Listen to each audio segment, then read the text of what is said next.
하나님께 예배하신 여러분들을 나사렛 예수 이름으로 환영합니다. 오늘 한 달도 하나님의 평강과 은혜가 함께하기를 축복합니다. 함께 찬송하지요. 찬송가 399장입니다. 어린 양들아 두려워 말라. 399장입니다.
우리의 손을 붙잡으시고 우리의 길을 인도하시는 하나님, 그 선하신 인도하신 앞에 감사를 드립니다. 때로 그 길을 걸어갈 때에 봄날처럼 좋은 것도 있지만은 매서운 겨울처럼 힘든 것도 있습니다.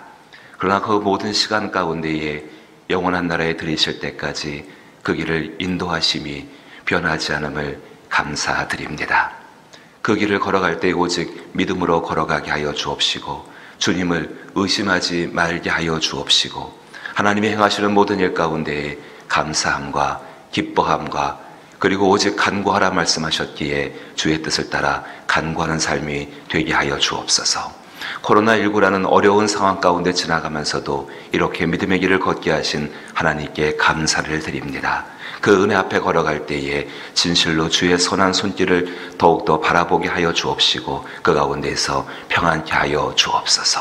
우리가 넘어졌을 때에 일으키시는 주님의 선한 은혜가 우리와 함께 하신 줄로 믿나이다. 이 땅을, 그리고 우리 자신들을, 우리의 심령들을, 우리의 가족들을, 그리고 우리의 삶을 주께서 일으켜 주옵소서. 예수님 이름으로 기도하옵나이다. 아멘. 오늘 함께 대하실 말씀은 사무엘하 12장 15절로부터 23절 말씀입니다. 구약성경 480면 사무엘하 12장 15절로부터 23절입니다.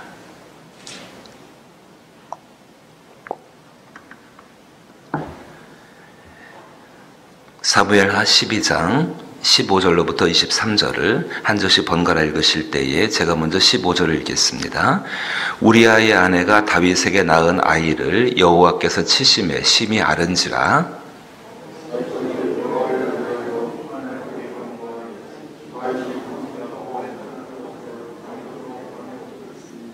그 집의 늙은 자들이 그 곁에 서서 다윗을 땅에서 일으키려 하되 왕이 듣지 아니하고 그들과 더불어 먹지도 아니하더라.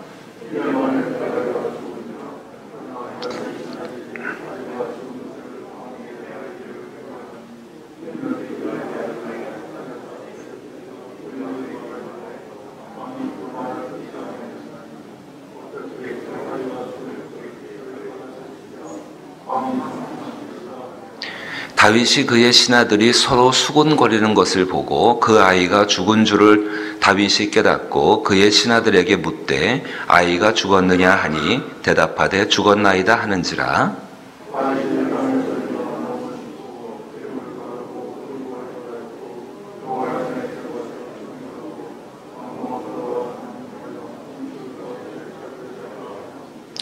그의 신하들이 그에게 이르되 아이가 살았을 때에 그를 위하여 금식하고 우시더니 죽은 후에는 일어나서 잡수시니 이 일이 어찌 됨이니까 하니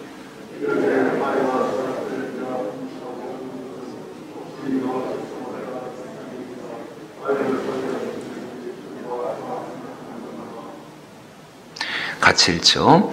지금은 죽었으니 내가 어찌 금식하랴. 내가 다시 돌아오게 할 수 있느냐. 나는 그에게로 가려니와 그는 내게로 돌아오지 아니하리라 하니라. 아멘.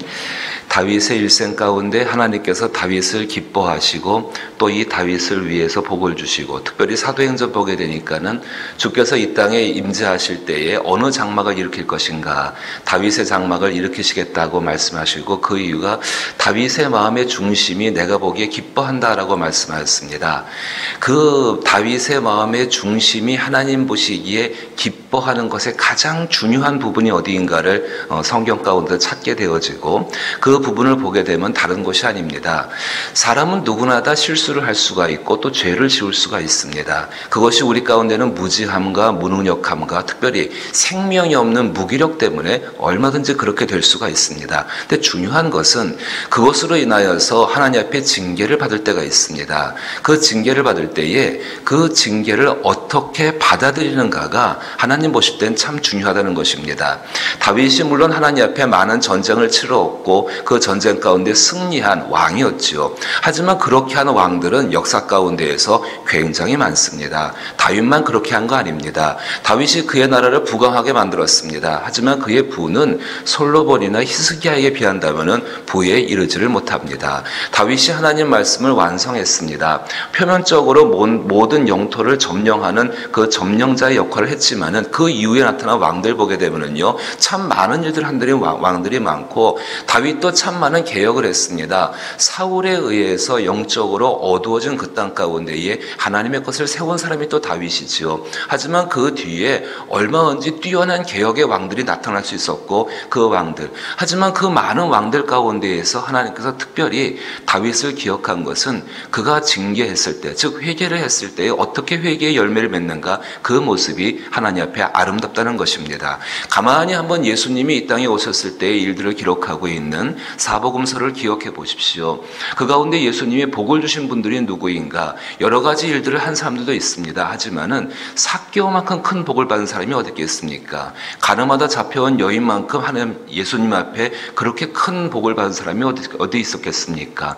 그 사람들 정말로 예수님의 십자가 밑에까지 나왔고 또 복을 받은 사람들 중에 해당하게 될 것입니다. 무엇일까요? 많은 일을 행한 것보다도 그가 징계를 받을 때 회개의 기간 가운데에서 회개할 때에 어떤 열매를 맺었는가가, 다시 말씀드리면 이렇습니다.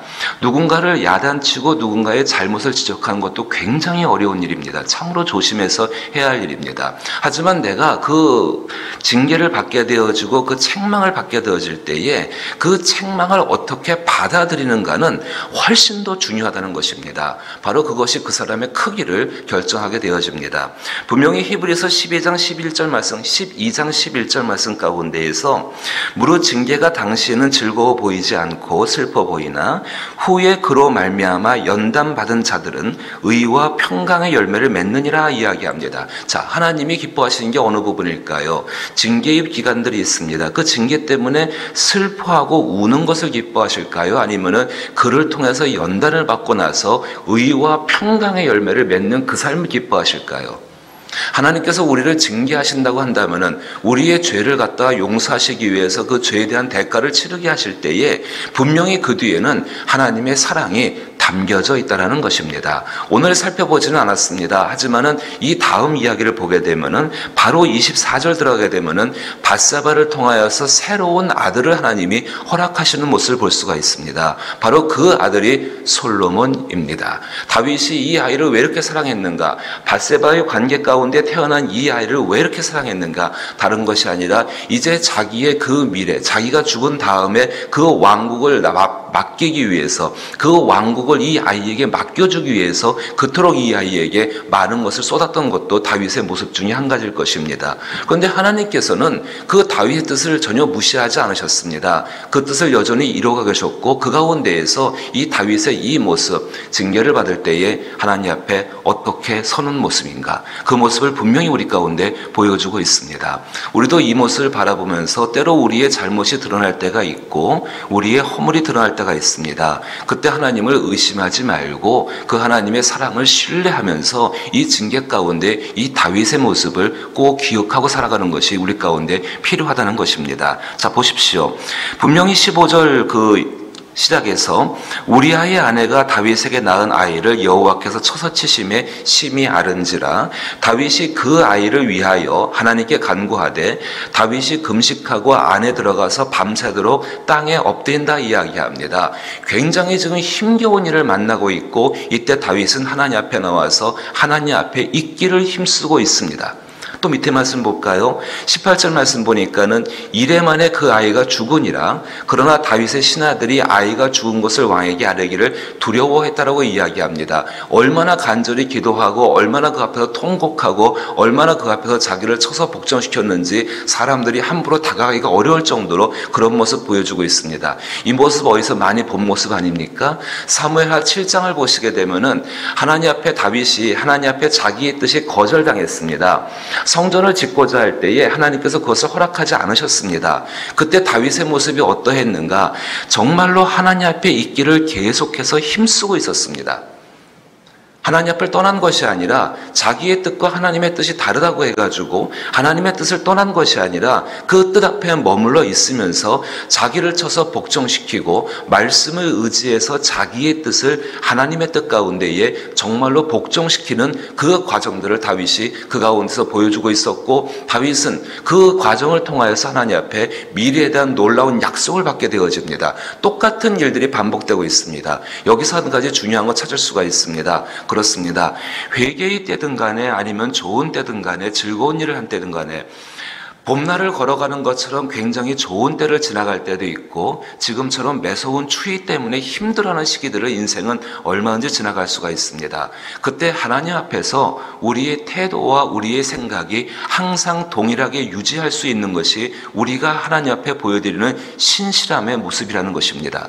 그 신실함을 통하여서 하나님은 우리에게 하나님의 일을 허락하시고 하나님의 복으로서 함께 하신다는 것입니다. 이 신실함 속에서 하나님의 능력 능력들을 경험할 수 있습니다. 날마다 성령의 충만함으로 살기를 원한다고 한다면은 내게 주어지는 그 환경 가운데에서 하나님을 향한 태도와 생각이 바뀌는 것이 아니라 하나님을 향한 생각과 태도가 항상 동일할 때에 하나님 앞에 신실하다 여겨지게 되어지고 그 신실함으로 말미암아 하나님 앞에 능력들을 얻게 된다는 것입니다.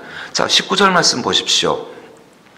다윗이 그의 신하들이 서로 죽은 것을 보고 그 아이가 죽은 줄을 알고 깨닫고 그의 신하들에게 묻되 아이가 죽었느냐 하니 대답하되 죽었나이다 하는지라. 18절 보니까 이레라는 시간이 등장합니다. 7일 동안 굉장히 괴로웠습니다. 보통 사람들 같으면 아이가 죽었으니까 또다시 아이가 죽은 것 때문에 슬퍼할 수밖에 없는 것이 보통 사람들의 모습이겠지요.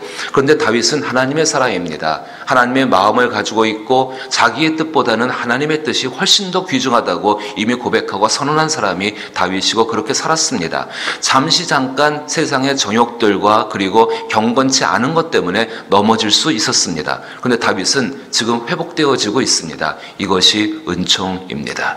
우리의 심령 가운데 우리의 삶을 회복하기를 원한다고 한다면 바로 이 모습이 먼저 회복되어져야 합니다. 분명히 코로나19라는 이 한 번도 경험해보지 못한 이 어려운 상황들, 이 어려운 상황을 하나님께서 허락하셨기에 이 상황 가운데 우리가 분명히 깨달을 것은 우리의 중심 속에 있는 하나님을 향한 생각과 태도를 회복하게 되어지고 우리가 세상에 속한 사람이 아니고 세상의 사람들처럼 기뻐하는 사람들이 아니고 세상에 속한 사람들처럼 슬퍼하는 사람들이 아니고 그 하나님 때문에 살아가는 삶인 것을 우리는 분명히 그 중심들을 회복할 수 있을 때에 하나님은 그것을 바라보시고 그에 속해 있는 우리의 땅들도 회복하실 줄로 믿는 것입니다. 이 원리를 반드시 기억하십시오. 정말로 사람이 징계를 받을 때에 그 사람의 태도가 어떠한지가 바로 그 사람의 크기인 것을 기억하셔야 한다는 것입니다. 자, 죽은 줄을 깨달았습니다. 20절 말씀 보십시오. 얼마나 이 모습이 다른가. 20절에 다윗이 땅에서 일어나 몸을 씻고 기름을 바르고 의복을 갈아입고 여호와의 전에 들어가서. 지금 다윗이 어디서 금식하고 있는지를 금방 알 수가 있지요. 그는 지금 여호와의 전에 들어가지를 못하고 있습니다. 그의 심령이 도저히 하나님 앞에 나갈 수가 없는 모습이지요. 근데 지금 다윗은 일어나서 몸을 씻고 기름을 바르고 의복을 갈아입고 여호와의 전에 들어갑니다. 자기 안에 있는 심령을 누르고 있던 죄의 권세가 사라지게 되어지고 이제 이 죄로부터 떠나게 하신 그 하나님이 자기를 회복시킬 것을 분명히 알고 있는 것이지요. 한 가지 조금 깊은 어려운 생각을 한 가지 해보게 됩니다. 우리가 하나님의 전에 들어올 때 어떤 마음과 태도를 가지고 들어왔었는가? 손을 내밀어서 다오 주세요 하는 그 마음만 가지고 들어왔다면 우리는 뭔가 좀 부족했던 모습이겠지요. 그리스도 예수의 피로 말미암아 모든 죄 가운데 씻김 받고 그 죄로부터 자유함을 얻은 사람들인데 그 자유함 때문에 그 죄를 씻김 받은 것 때문에 그것이 감사해서 오늘 다윗처럼 땅에서 일어나 몸을 씻고 기름을 바르고 의복을 입고 하나님 앞에 나왔는가? 우리 자신들을 깊이 있게 돌아볼 필요가 있습니다. 무엇을 위해서 하나님의 전에 나왔는가? 우리 자신의 기쁨들과 우리 자신들의 만족들만을 얻기 위해서 하나님의 전에 나왔다고 한다면 우리는 하나님 앞에 합당하지 않은 모습으로 그의 전 앞에 나왔다는 것입니다. 그리스도 예수가 우리와 하나님을 화목하게 하는 가장 귀한 속죄물이 되셨죠. 그 속죄물을 바라보면서도 십자가를 바라보면서도 여전히 우리의 유익만을 구하기 위해서 하나님의 교회에 나와서 정말 그 전에서 하나님 앞에 나왔다고 한다면 하나님 이 일에 대해서 굉장히 오래 참았다고 생각하지 않으십니까? 저는 그렇게 느낍니다. 그럼 이제 이 코로나19는 분명히 끝날 것입니다. 이 코로나19가 끝나고 우리의 일상이 회복되어지고 얼마의 시간이 걸릴지는 모르겠지만 반드시 그렇게 될 것입니다. 근데 그러할 때에 이제 우리의 마음의 중심이 어떻게 서야 할까요? 이 다윗의 모습이 귀합니다. 도저히 씻을 수 없는 죄를 씻김받은 그리스도 예수의 피로 말미암아 그 죄를 씻김받은 우리들이 하나님 앞에 나올 때에 이 다윗의 마음의 중심과 같은 태도를 취할 때에 하나님은 여전히 잃어버린 것들을 회복하게 하실 것이고, 그리고 그 땅 가운데 그의 백성들 기쁨을 주심으로 말미암아 하나님이 하나님 되심을 인정케 하는 그 놀라운 하나님의 약속들을 우리는 받고 그 약속 가운데에 기뻐하게 될 것이라는 것입니다. 20절 말씀 보십시오. 다윗이 땅에서 일어나 몸을 씻고 기름을 바르고 의복을 갈아입고 여호와의 전에 들어가서 경배하고라고 말씀하시고, 그 다음에 왕궁으로 돌아옵니다. 그리고 명령하여 음식을 그 앞에 차리게 하고 먹은지라. 순서도 있습니다. 하나님께 경배하고 왕궁으로 돌아가 음식을 먹으면서 다시금 일상의 삶을 회복하는 것이죠. 신하들은 묻습니다. 21절 보게 되니까는, 아니 왜 아이가 죽어갈 때는 금식하셨는데 아이가 죽고 난 다음에는 금식하지 않으십니까? 어찌하여 먹으시는 이유가 무엇입니까? 22절에 다윗이 이야기합니다. 이르되 아이가 살았을 때에 내가 금식하고 운 것은 혹시 여호와께서 나를 불쌍히 여기사 아이를 살려주실는지 누가 알까 생각함이거늘. 나를 불쌍히 여기사. 다윗이 하나님을 끝까지 붙잡을 수 있는 그 이유 한 가지를 찾으라고 한다면은, 그래서 하나님이 다윗의 중심을 기뻐하시는 이유가 무엇이냐고 물을 때에 또 다른 이유 한 가지를 말씀드릴 수 있다면은, 다윗은 끝까지 하나님의 긍휼을 바라보고 있었다는 것입니다. 이거 굉장히 소중한 일입니다. 자기의 기분에 따라서 하나님의 긍휼을 평가하고 판단하는 것이 아니라 그 긍휼은 변하지 않는다. 아이가 살기 위해서 일주일 동안 7일 동안 간절히 기도했죠. 금식하면서. 그것도 어느 땅에 엎드렸는지 모르지만 굉장히 험한 땅이었고 아마 모든 사람이 다 볼 수 있는 그런 장소였던 것 같습니다. 그 땅 가운데 엎드려 기도할 때 다윗의 마음은 오직 기대할 수 있는 것, 정말로 이 모든 일 가운데에 정말 이 일을 벗어날 수 있는 유일한 방법, 하나님의 긍휼 외에는 없다라는 그 다윗의 믿음입니다. 그 믿음이 다윗으로 하여금 더 큰 믿음의 자리로 나가게 합니다. 그의 긍휼을 의심하지 않기에 그 이후에 일어나는 모든 일에 대해서도 하나님의 긍휼이 있음을 다윗은 믿고 있습니다. 정말 하나님 그런 분 아닙니까? 상한 갈대를 꺾지 아니하시고 꺼져가는 등불의 심지를 끄지 아니하시는 그 하나님이 우리에게 왔다라고 복음은 우리 가운데 선포되어지고 있고 얼마든지 우리의 심령 가운데 이것들을 알려주고 있습니다.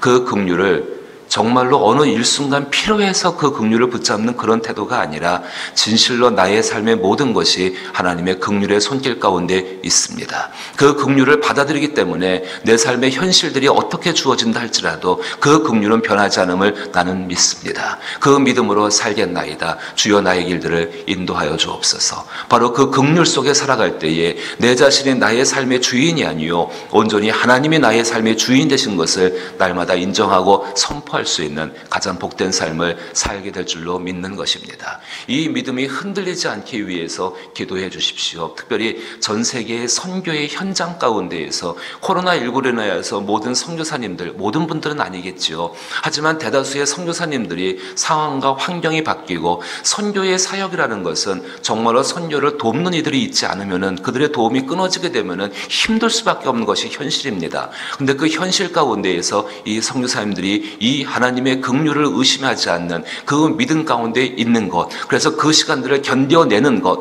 그로 말미암아서 또한 많은 성도들의 기도로 말미암아 그 믿음들이 온전케 되어지는 것, 사도 바울이 경험했던 똑같은 일들을 하나님은 지금 우리 가운데 행하고 있다는 것입니다. 선교의 현장들, 특별히 힘들고 어려운 교회들이 얼마든지 있습니다. 이 지역만 살펴보아도 벌써 간판이라는 말이 굉장히 미안합니다. 정말로 교회의 이름을 내린 교회가 이미 눈에 몇 군데가 들어옵니다. 현실입니다.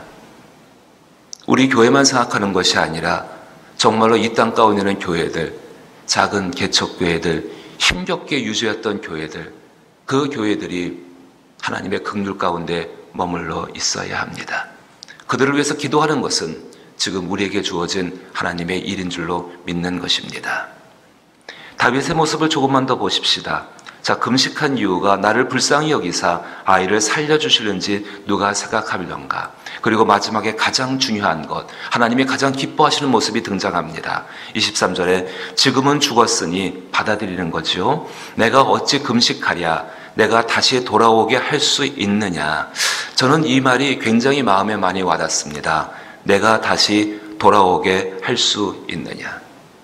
인간의 오만이 무엇인 줄 아십니까? 하나님이 하실 일을 자기가 할 수 있는 것처럼 착각하고 산다는 것이지요. 그게 미신이고 그게 우상 숭배입니다. 하나님만이 하실 수 있는 일이 있습니다. 죽은 아이가 돌아오는 것은 하나님이 하실 일이지요. 내가 다시 돌아오게 할 수 있느냐? 나는 그에게로 가려니와. 이거는 다윗이 할 수 있는 일입니다. 내가 그에게로 가려니와 그는 내게로 돌아오지 아니하리라. 주의 뜻 앞에 자기의 생각을 쳐서 복종시키고 자기의 한계를 인정하는 것이지요. 참 그러고 보면은 성경 가운데 등장하는 몇천 년의 역사 가운데, 인류의 역사 가운데 하나님 앞에 이렇게 다윗처럼 하나님의 것을 인정할 수 있는 사람, 모든 상황 가운데 이렇게 하나님의 것을 인정하고 하나님의 것을 받아들이고 자기의 한계 속에서 하나님의 긍휼을 바라보는 사람이 참으로 적었던 것 같습니다. 오늘 우리는 어떻게 살아가야 할까요? 그 완전한 모습을, 이 다윗보다 훨씬 더 완전한 모습을 십자가 위에서 보여주신 그리스도 예수, 그분이 우리 안에 계십니다. 나 자신의 육체에 속한 것을 의지하는 것이 아니요 내 안에 계시는 그 예수가 보내신 성령을 의지하여서 하나님의 긍휼을 끝까지 의지하고 나의 뜻이 아니요 하나님의 뜻 앞에 자기 자신을 쳐서 복종시키는 사도 바울과 같은 그 모습과 그 태도로 살아가야 하지 않겠습니까? 그래야 할 때에 하나님의 성령이 우리를 인도하시고 우리의 뜻과 우리의 계획을 이루시는 것이 아니라 선하신 하나님의 말씀을 이루심으로 말미암아 나뿐만이 아니라 모든 사람을 복되게 하시고 그 가운데 우리로 하여금 기도하게 하심으로 말미암아 그 기도가 이루어질 때에 하나님과 함께 기뻐하는 삶들을 살게 하실 줄로 믿는 것입니다. 이 하나님과 동행하는 삶을 우리 자신들이 살아가고 그리고 또한 그 가운데에서 이 삶을 우리의 자녀들에게 가르칠 수 있는 귀한 여러분 될 수 있기를 주의 이름으로 축복합니다. 주기도문으로 예배 마칩니다. 하늘에 계신 우리 아버지여, 이름이 거룩히 여김을 받으시오며 나라 임하옵시며 뜻이 하늘에서 이룬 것 같이 땅에서도 이루어지이다. 오늘날 우리에게 일용할 양식을 주옵시고 우리가 우리에게 죄 지은 자를 사하여 준 것 같이 우리 죄를 사하여 주옵시고 우리를 시험에 들게 하지 마옵시고 다만 악에서 구하옵소서. 대개 나라와 권세와 영광이 아버지께 영원히 있사옵나이다. 아멘. 우리 믿는 사람들이 먼저 이 코로나19의 상황 가운데에서 하나님을 향한 태도와 생각이 바뀌지를 말아야 합니다. 특별히 이렇게 하나님이 코로나19로 인하여서 이 땅을 징계하실 때에 우리 자신들이 깨어서 우리 마음의 중심이 어떠했는가를 돌아보는 것이 참으로 중요하고 그의 긍휼을 잊지 않는 것이 있는 정도가 아니라 완전히 그것만을 의지하는 것이 지금 필요한 줄로 믿습니다. 거기에 회복과 생명의 길이 있는 줄로 아는 것입니다. 이 땅과 이 나라를 위해서 기도하시고 또 특별히 병들고 약한 분들, 구원받아야 할 분들, 또 환난과 어려움 가운데 있는 분들, 또 특별히 우리의 자녀들을 위해서 기도하시게 되길 원하옵고 아까도 말씀드린 것처럼 선교지와 교회들을 위해서도 기도하시길 부탁드립니다. 주께 함께 기도합니다.